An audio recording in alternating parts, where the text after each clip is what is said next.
क्या हो अगर तुम पिछले 2 सालों से एवरेज स्टूडेंट की तरह जी रहे हो, फिर अचानक से तुमने एकदम टॉप कर दिया। तो चलो शुरू से बताता हूँ। तो व्हाट्सअप गाइस, ये हूँ मैं जोक जंकीज एके इमाद। तो ये बात है 5th क्लास की, जिस टाइम मैं एकदम एवरेज स्टूडेंट की तरह जी रहा था। फिर ऐसे करते करते करते 2 साल बीत गए, तब भी हमारा एवरेज मार्क्स आ रहा था। फिर पता नहीं मेरे दोस्तों में क्या चिल मची कि हम लोग एक बार टॉप करेंगे। अब हम आ चुके थे 7th स्टैंडर्ड में। मैं और मेरे 2 दोस्त को हम लोग मान के चलते हैं, फ्रेंड 1 को भांगड़ू, फ्रेंड 2 को कांगड़ू। तो फिर हम लोग आराम से ऐसे डिस्कस कर रहे थे बिजनेस मीटिंग के बारे में, जैसे हम लोग टॉप करेंगे। फिर हमारे दिमाग में बहुत तगड़ा आइडिया है कि क्यों ना हम लोग पिछले साल के पेपर्स लेके आए। तो हम तीनों गए अपने सीनियर्स के पास। सीनियर को हम लोग मान के चलते हैं राजू। उनको जाके बोला, तो एज अ सीनियर राजू ने कहा पहले मेरा एक काम करना पड़ेगा। वो बंदा हमसे ही पिछले साल के 9th के पेपर मंगा रहा है।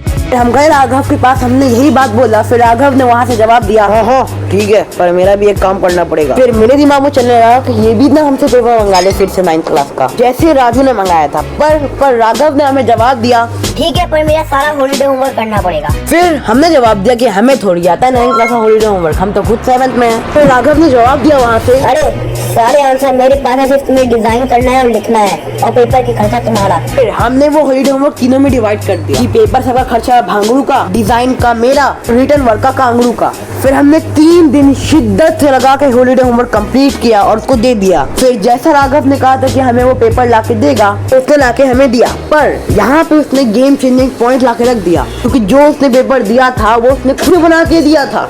और ये बात हमें तब जाकर पता चली जब हॉलीडे चल रहा था, सब अपने गांव में थे। जैसे ही मुझे पता चला, मैंने दोनों को कॉल किया, बांगड़ू खांगड़ू को, और उनको कहा भाई ये पेपर सारे फेक है। तो एग्जाम होने में थे 10 दिन के बाद डायरेक्ट एग्जाम था। फिर हॉलीडे चल रहा था, हॉलीडे खत्म होते ही एग्जाम शुरू था। और हम पूरे हॉलीडे मजे कर रहे थे ये सोच के, अरे पेपर तो है 2 दिन पहले पढ़ लेंगे। हमने पूरे हॉलीडे डीजे मृणाल के गाने सुने। और जिन्हें नहीं पता कि डीजे मृणाल कौन है, तो वो एक बहुत बड़ा सिंगर है जो बीटीएस पे गाने गाते हैं। वो वाला बीटीएस नहीं जिसका फुल फॉर्म एंगटन सोनिएडन है। ये बंदा यानी डीजे मृणाल उस वाले बीटीएस में गाना गाता है जिसका फुल फॉर्म है भारतीय टॉयलेट सर्विस। पहले तुम इसके गाने सुनो जरा।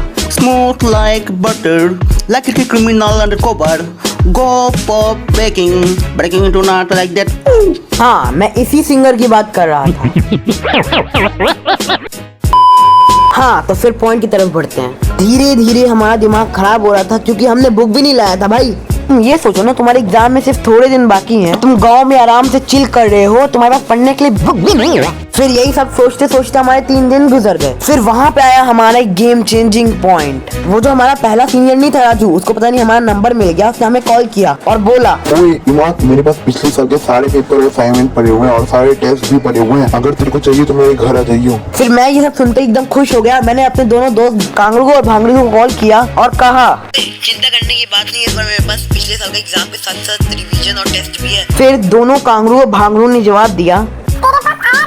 फिर मैंने कहा कूल बनने के लिए, अरे आम खा गुठलियाँ क्यों गिनता है। फिर हम लोग 2 दिन बाद गांव से अपने घर चले गए। फिर मेरे दिमाग में एक सवाल आया, अरे राजू तो मुझे पता नहीं है, और जिस नंबर में उसने कॉल किया था ना, वो भी को पता नहीं कहाँ से मिल गया। यहाँ पे एक और आ गया पॉइंट, क्योंकि चल रहा था हमारा हॉलीडे और हमारे पास राजू का नंबर ना एड्रेस था। फिर हम लोग हुए थे एकदम सीरियस।